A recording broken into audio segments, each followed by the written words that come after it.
sinadya nila or pinag-usapan nila na kunwari magkaroon sila ng chaos between the PNP and the NAPOLCOM, between Remulla and Torre.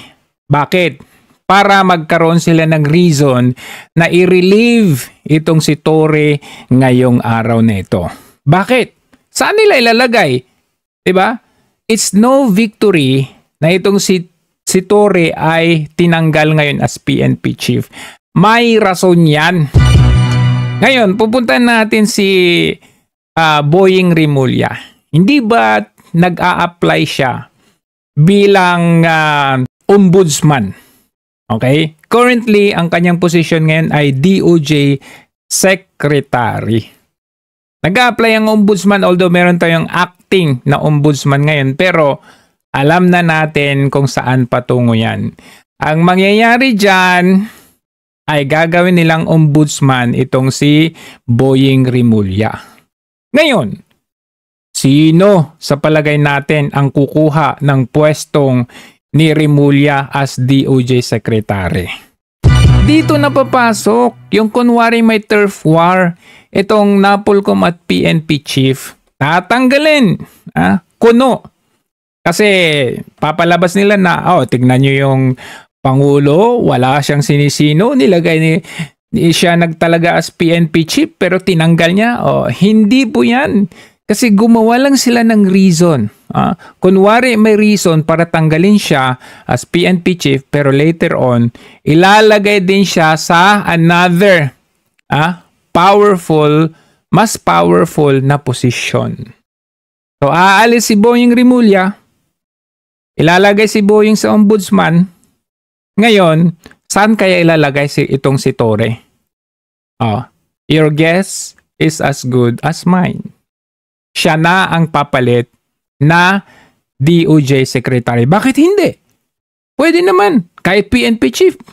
Kahit hindi ka abogado. Pwede kang maging DOJ Secretary. Kahit sino pwedeng maging DOJ Secretary.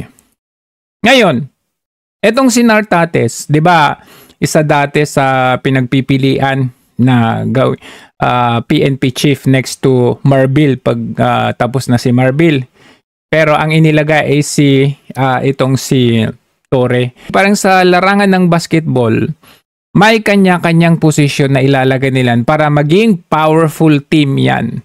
So, may designated purpose na ilagay si Boying sa ombudsman para yung mga kaso na ikinaso sa kanila, kaya niyang manipulahin. Yung mga kaso na gusto nilang kasuhan na mga kalaban nila, kaya nilang manipulahin. And at the same time, parang tag team, co-team up with the DOJ Secretary na isusunod nila itong si Torre. Nakita naman natin kung ano yung capability ni Torre. Sa kawalang hiyaan, kahit hindi susundin yung due process, kayang-kaya niyang gawin. So, hindi pwede na bakantihin ang DOJ sa isang hindi makapal ang mukha. So, yan yung mga posibilidad na pwede mangyari dyan. Isusunod si Torre. Tinanggal ko sa PNP chief. Di palakpakan tayo ngayon. Dahil sa wakas, working president to, walang sinisino. Pero hindi yun. May purpose yan. Siya yung ipapalit. Tapos, posibilidad, ipapalit si Fajardo sa PNP chief. Kauna-unahang babaeng PNP chief. Di ba yan si Torre, kauna-unahang PNPA na naging PNP chief? Lahat ng ginawa ni Marcos kauna-unahan. Kauna-unahang presidente na naglagay ng ex-president sa ICC. Yung mga yan, lahat mga kauna-unahan na mga kabalbalan.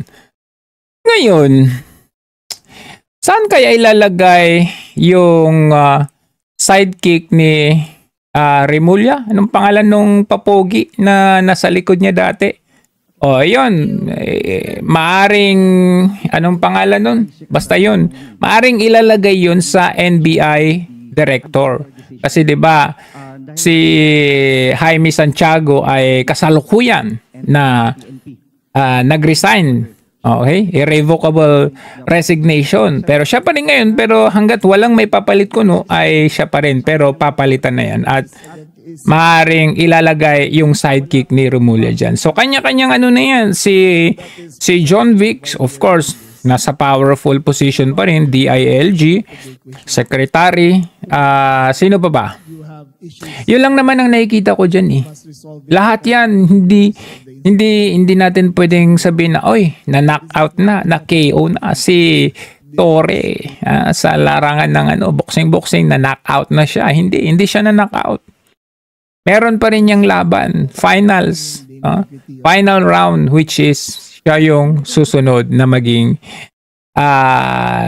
DOJ secretary, papalit kay Boying Rimulya para magkatag team sila, magkasama sila sa larangan ng injustice sa sistema natin. Abang-abang natin, malay natin, ganun talagang pwedeng mangyari dyan.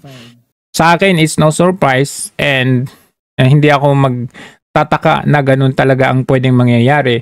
At hindi ako nagsasaya na natanggal siya kasi lahat ng mga itong ginagawa nila, PR stunts, PR moves, dahil meron silang purpose later on.